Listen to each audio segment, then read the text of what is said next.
sempre fui chamado por meus amigos, minha mãe, meu pai, meu irmão, Franco. Sempre fui Franco. Eu sou Lanfranco. Na verdade, o meu nome completo é Lanfranco Aldo Ricardo. Vazelli, Cortellini, bom.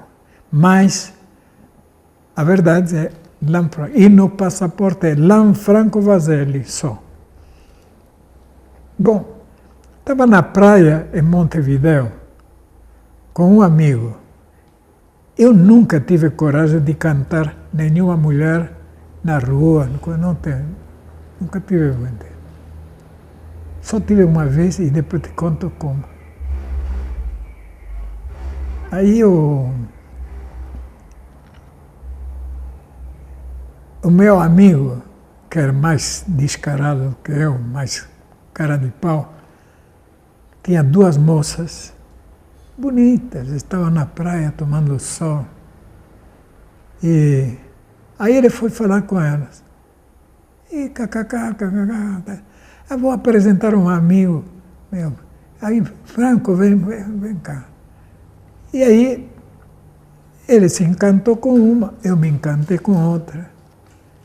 E quando estivemos assim, juntos, ela me disse: como é teu nome mesmo? Como é teu nome? Olha, eu sou Lanfranco, mas me chamam de Franco. Aldo Ricardo, você pode escolher o que você quiser. Ah, eu gostei de Lan. Eu te digo, me deu até um arrepio assim, de coisa estranha, que me chama de Lan. Quando meus amigos souberam disso e começaram a me gozar, assim, tchê, Lan, veni, Lan. O que aconteceu? Que fomos a dançar num clube. E ela era a época do bolero. E ela sabia a letra de todos os boleros. E saíram a dançar. E me lembro, era Sabor a Ti. Aí dança. E ela começou a cantar no meu ouvido, desafinando um horror. Eu detesto esse negócio de desafinar, detesto. Acabou o namoro, por causa de... Mas acabou, mas ficou o nome, porque todos os meus amigos passaram lá, só para me dar raiva.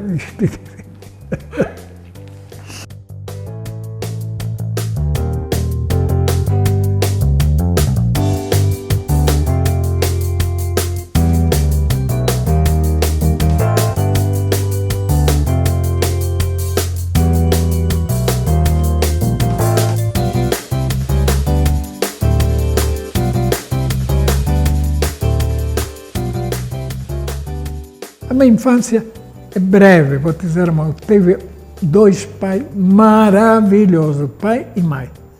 Maravilhosos. Tive uma infância feliz. Não houve grandes problemas. Houve uma coisa, eu era um pouco o neto mais paparicado, viu? Não sei, será porque eu aprontava mais que os outros, viu? E meu avô, que tinha uma fábrica que chegou a ser concorrente da Borsalino, nos feltros. Ele era maravilhoso. Mas foram 4 anos. Quando eu tinha 4 anos, papai foi contratado para a Orquestra Sinfônica de São Paulo, a convite de um colega dele, que tinha estudado em Florença, no Instituto Hildebrando Pizzetti. Bom, foi assim que nós viemos para a América. Mamãe foi como professora na Dante Alighieri, que até hoje existe em São Paulo, e papai ao Teatro Municipal, onde ensaiava a semana toda, depois os concertos, os sábados, enfim.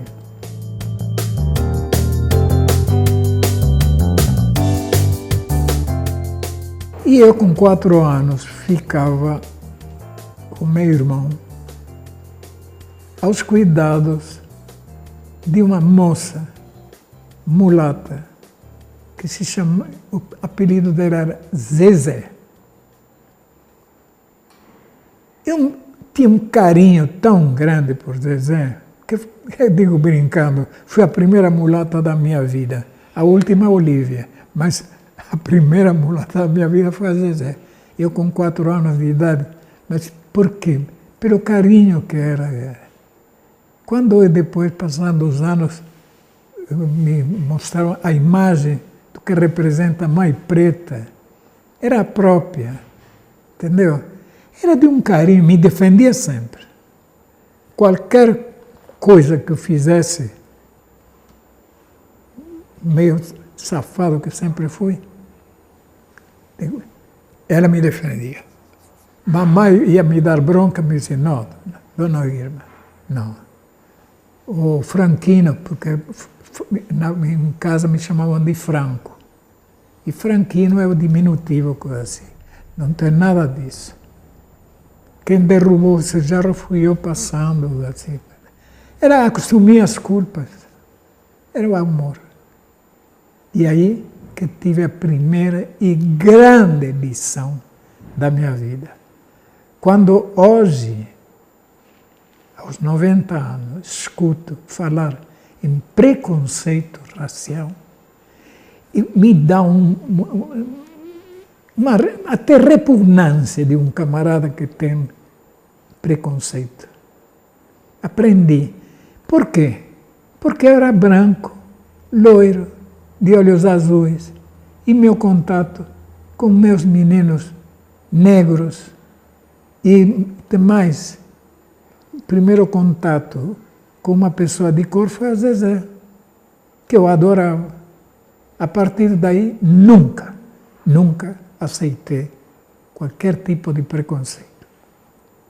Pode ser religioso, pode ser de cor, pode ser do que for. Não aceito. Se isso é uma virtude, posso apontar pelo menos essa. Não sei as outras, mas essa digo com orgulho. Não tenha preconceito.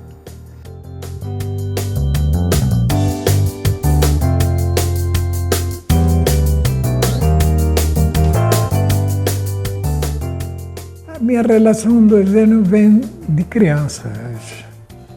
Eu acho que comecei a desenhar quando eu ficava na cama, gripado, sozinho. Mamãe vinha para me cuidar de vez em quando, mas não tinha televisão naquela época. Eu ficava olhando, naquela época se usava muito as paredes empapeladas com papéis com flores, era muito florida, coisa assim. Aí teve 2 lances. Primeiro, de tanto olhar, eu sem fazer nada, vendo as paredes, aí ia descobrindo uma cara, de uma folha com uma flor, e descobri uma cara. E aí me descobria por um carneirinho, fui descobrindo figuras na parede. Tudo isso ficava na minha cabeça. Quando eu podia pedir um caderno, um bloco de coisas, e fazia o que tinha ficado na minha cabeça. Fui memorizando tudo. Aí depois, quando veio o filme, o cinema mudo ainda, mas eu me lembro, eu tinha um ídolo que era Tom Mix. Tom Mix, um cowboy fantástico. E o cachorro dele, Rin Tin Tin. E aí eu fazia o desenho do Tom Mix. Eu fazia todo um exército americano rodeando um forte Apache, digamos. Essa imaginação de criança. Depois passei para os piratas. Me lembro, já com 8 anos de idade, de ter visto o Capitão Blood com Errol Flynn e Olivia de Havilland. Era o pirata, Capitão Blood. E daí para frente, estou te contando com detalhes certos lances que me influíram, com certeza, no desenho. Mas sempre pelo lado dinâmico. Nunca eu fiz um desenho na minha vida com alguém posando para mim.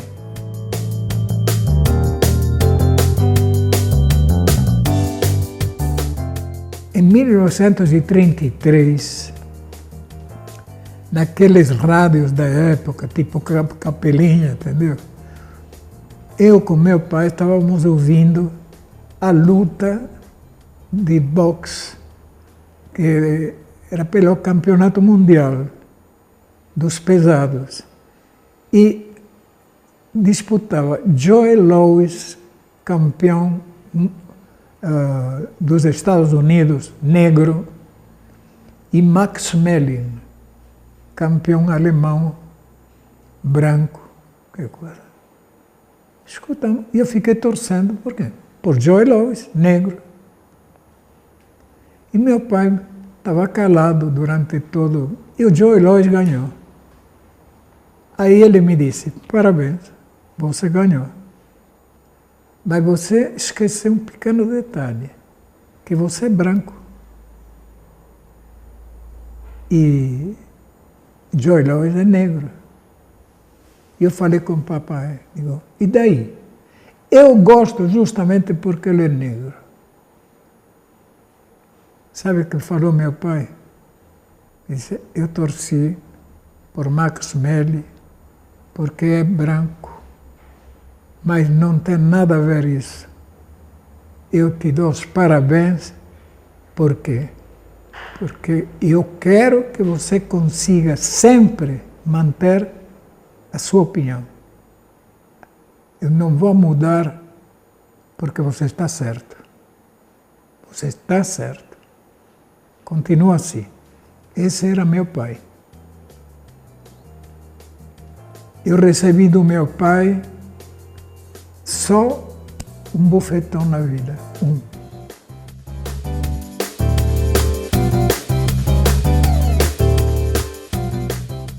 Uma vez, papai fazia questão só de uma coisa, como bom italiano. Vocês façam o que vocês quiserem, vão aonde vocês quiserem, mas na hora de jantar, quero todo mundo na mesa, porque é a única. No almoço, pode um estar no colégio, pode outro, mas à noite, a família junta. Eu quero estar com meus 2 filhos na mesa e mamãe. Um belo dia, teve greve de ônibus e eu cheguei, não às 8, cheguei às 9, atrasadíssimo. E ele já tinha me avisado que seja a última vez que você chega tarde, porque já tinha chegado tarde o outro domingo. Aí ele levantou, eu limpou a boca, e eu levantei e tirei os óculos. Pá, me deu uma bolacha. Eu disse, peguei os óculos, disse boa noite e fui para meu quarto. Mamãe depois veio me trazer alguma coisa para comer, me disse, mas o que é que você fez?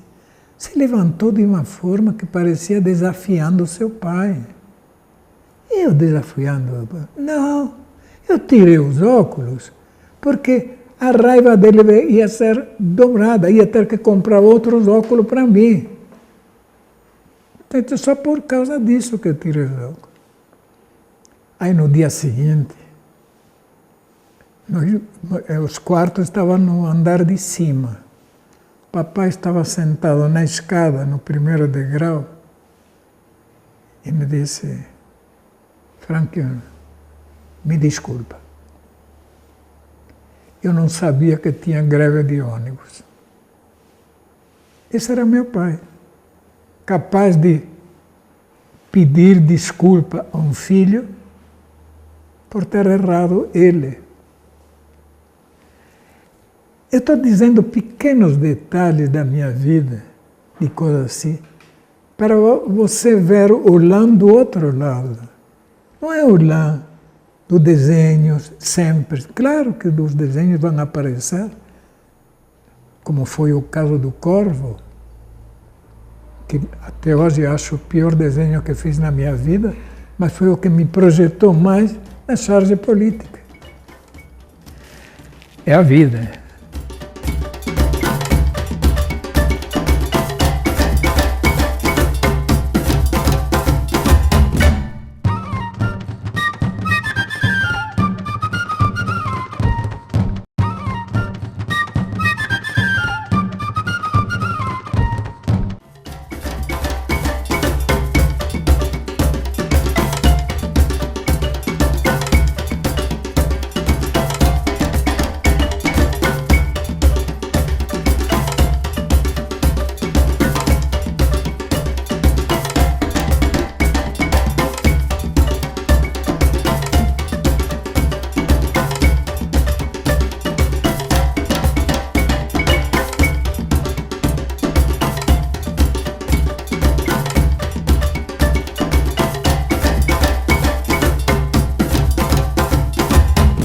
Eu conheço a Argentina de ponta a ponta, acompanhando as corridas de, não sei como se chama aqui, Fórmula Indy, não sei, de estradas, carretera, como se chama na Argentina, onde conheci o Fangio antes de ele entrar na Fórmula 1. Bom, e foi assim que, acompanhando a reportagem de automobilismo, conheci toda a Argentina, inclusive atravessei a cordilheira, porque a partida da corrida Santiago-Mendoza era do lado chileno. Então fui, e a caminhonete, uma de Soto, me lembro, onde estava o motorista, o fotógrafo, o repórter de automobilismo e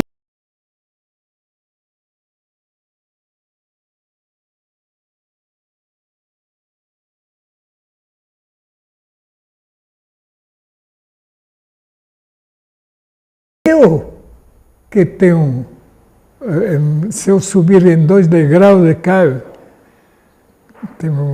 não gosto de altura. Eu olhava de lado e via aqueles vales imensos, enormes, os picos das montanhas, assim.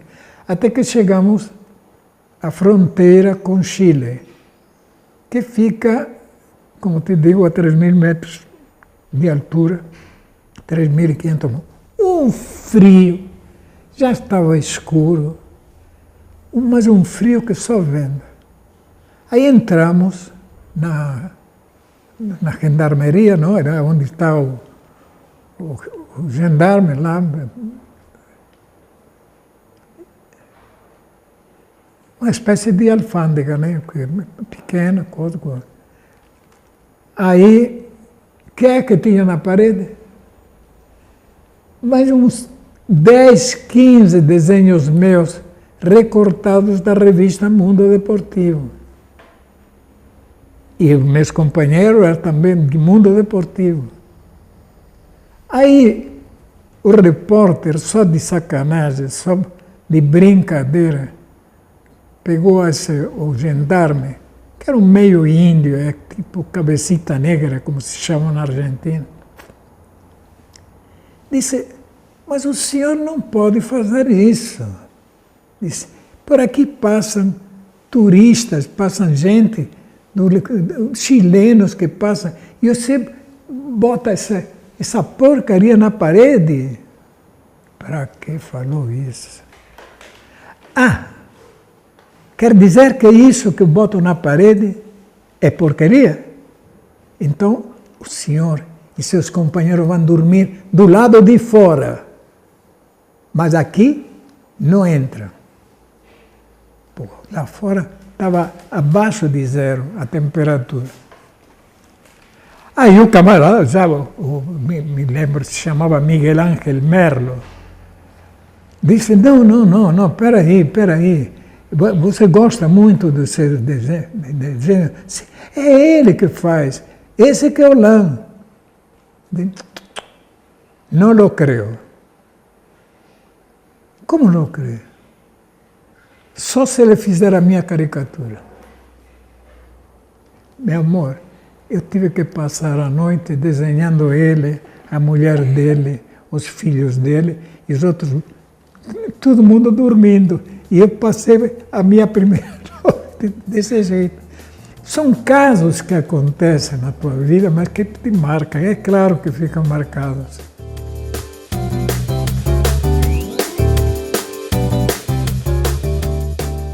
Inicialmente me surpreendia, porque eu não fazia fé de que o que estava fazendo agradava tanto.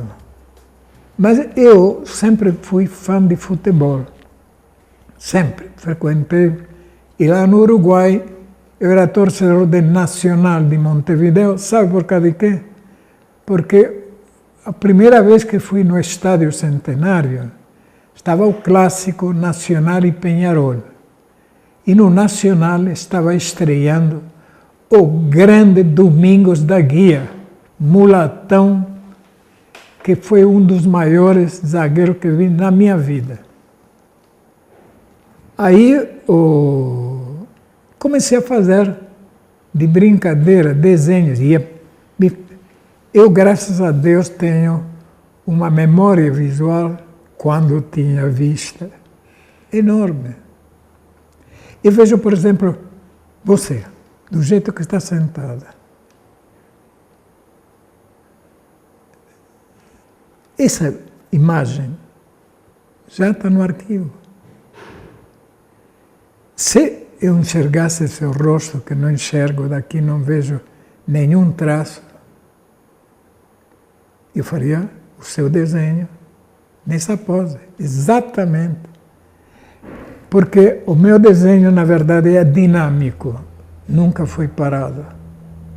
Eu nunca desenhei ninguém posando para mim. Eu converso com o sujeito, aí vou gravando as expressões, as características, porque até não te digo o caráter completamente, mas há uma transposição do interior para o exterior que vai vincando se o camarada é risonho, se o camarada é um amargo, se o camarada até mau caráter. E você passa por o papel sem saber que você está desenhando um mau caráter, como já me ocorreu de um psiquiatra entrar no meu ateliê e eu estava fazendo a caricatura de um argentino amigo. Aí ele disse, cuidado com este cara. Digo, por quê? Porque é um mau caráter. Mas de onde você pode ver isso? Eu não acho ele mau caráter, não. E eu tinha arranjado para ele até trabalho no Rio de Janeiro. Ele montou um apartamento e avalizei tudo. Resolveu voltar a Buenos Aires e eu só soube do furo que ele tinha deixado para mim quando eu quis tirar um papagaio num banco. Me disseram, não, você está devendo isto. Eu estava entre os não pagantes, que hoje em dia é a Serasa. Entendeu? e sem me dizer nada. Ele largou o trabalho que tinha arranjado para ele, pediu um dinheiro emprestado por minha conta, e eu tinha desenhado um mau caráter sem saber. O caricaturista mesmo, não te falo o retratista. O caricaturista puro, como foi o J. Carlos, por exemplo. O J. Carlos era maravilhoso, maravilhoso. Para mim, o maior caricaturista brasileiro da primeira metade do século XX.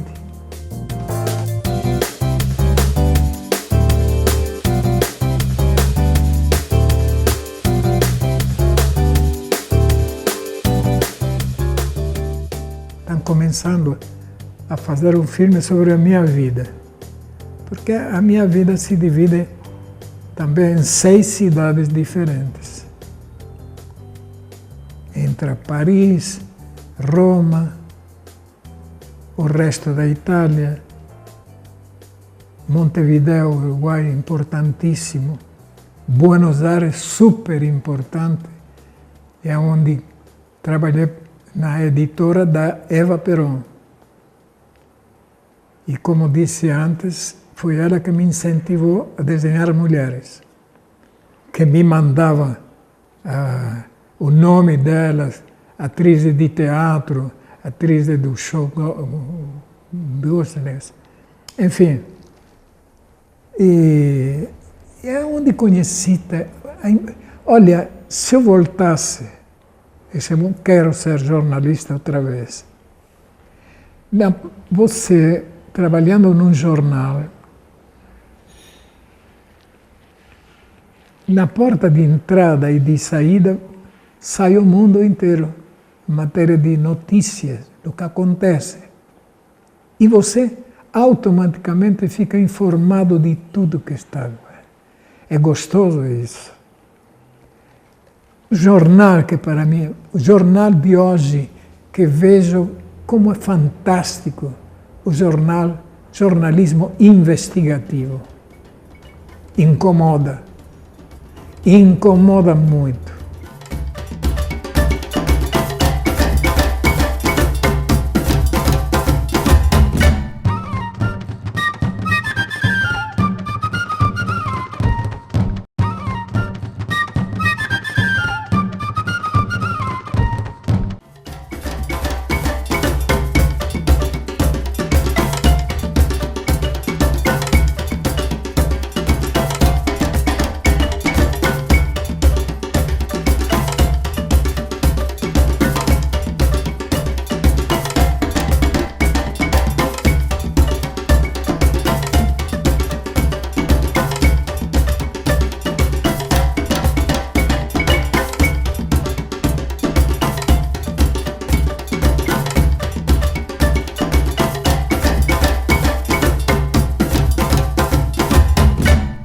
Meu trabalho foi daí que sempre fiz questão, nas minhas colunas, de manter o respeito tanto da direção quanto do leitor. Então, esse respeito se transmitia numa liberdade que eu tinha. Eu nunca fui censurado. Nunca. Nem quando publiquei Um Militar 4 Estrelas, se olhando no espelho e refletindo um gorila 4 estrelas, que era como eram chamados na América Latina os militares com intenções ditatoriais. Um gorila. Saiu publicado. Mas em razão disso, quando veio o golpe, em 31 de março, na verdade foi o 1º de abril, mas para não ser levado em chacota, o golpe, porque o 1º de abril é o dia da mentira, botaram 31 de março. 7 dias depois, o cônsul da Itália me chamou ao consulado e me disse: Lan, está na hora de você pegar o seu boné e passar um tempo na Europa, na Itália. Vai quando você quer, mas o DOPS está de trás de você. Está querendo saber todos os seus antecedentes. E teus antecedentes, na verdade, não são os melhores. Porque você trabalhou para o jornal Revolução de Fidel Castro. Você fez charges sempre prevendo o golpe militar. De forma que é melhor você ir. E aí, junho, ainda aguentei um mês, porque tinha que ajeitar as coisas.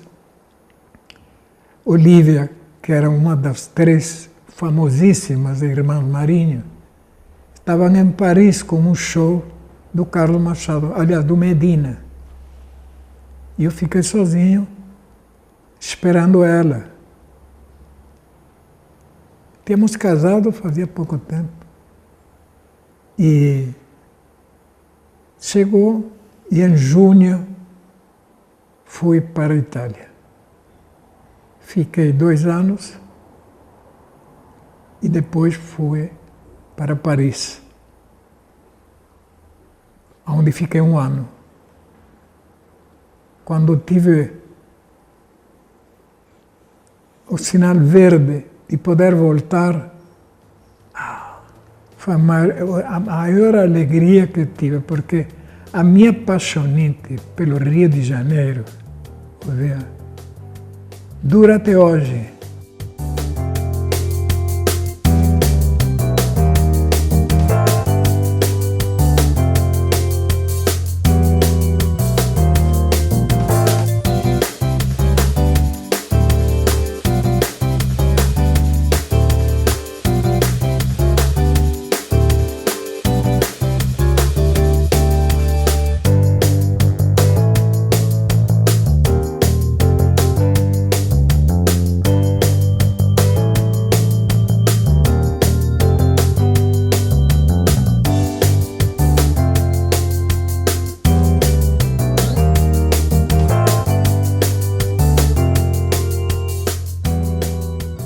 Mas muitos jornalistas me perguntam: mas lá, há 40 anos que você mora na Serra. Como é que chama o maior carioca? O italiano mais carioca?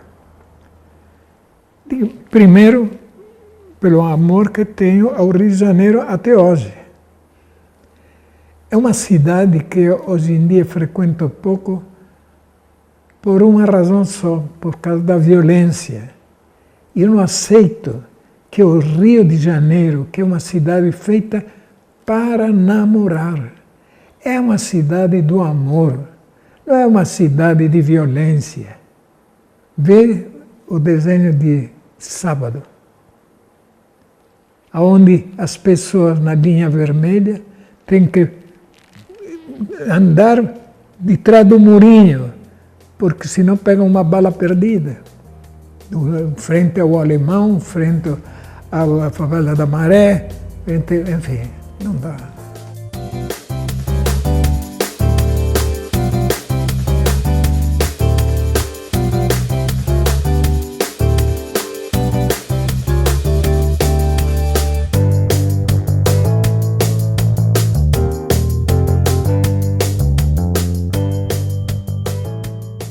Por uma razão simples.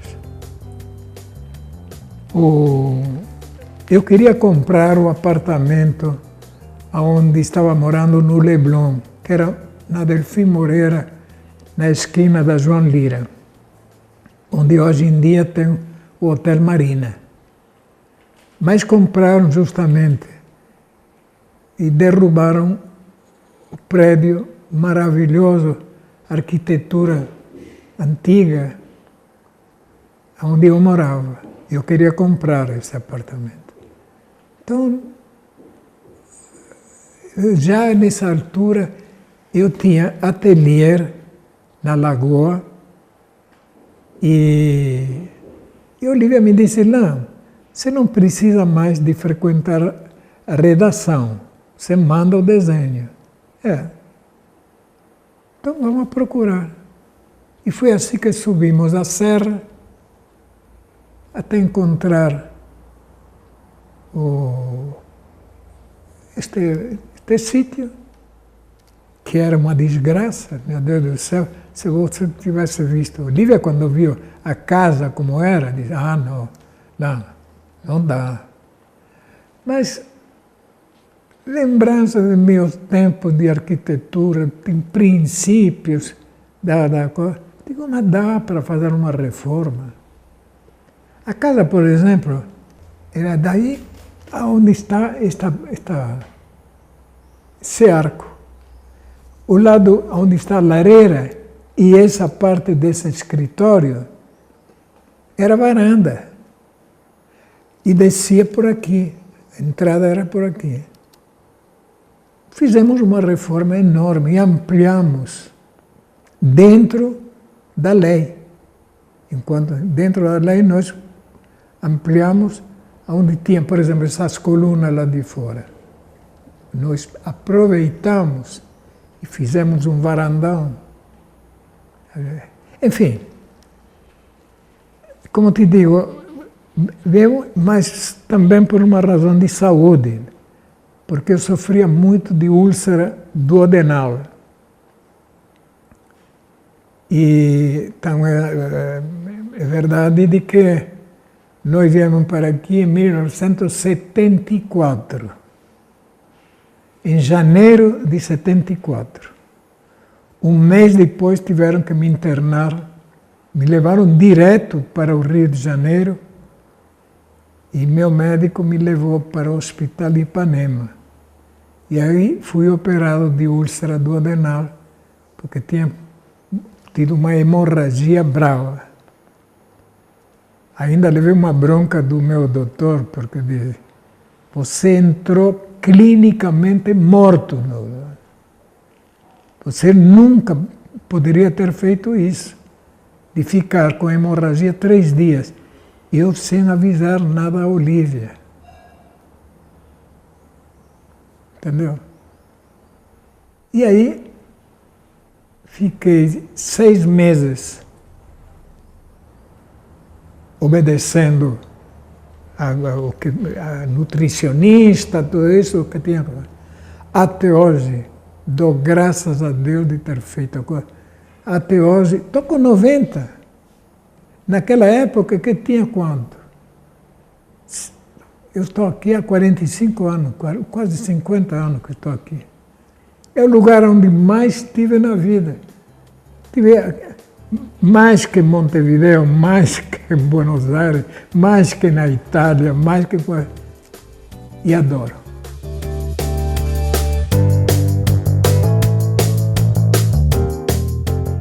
Eu ligo a minha arte muito ao jornal. Se eu voltasse, eu queria ser jornalista outra vez. Hoje em dia, se há uma coisa de que eu prezo, mais do que nada, é a liberdade de imprensa. Essa não pode acabar nunca.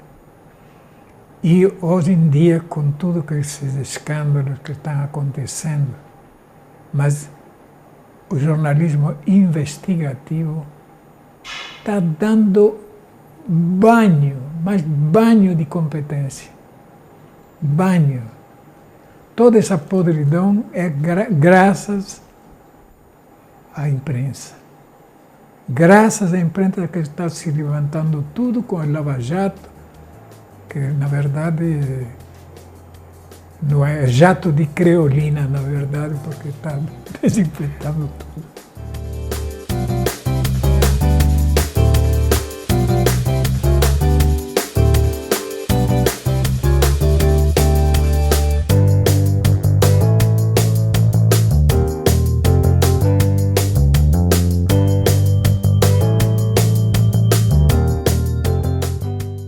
Não parar nunca. Primeiro, Dias passado morreu uma jornalista extraordinária, Sandra Moreira. Eu fui muito amigo do pai dela, Sandro Moreira, que era filho, à sua vez, do Álvaro Moreira, que escreveu um livro maravilhoso, As Amargas Não.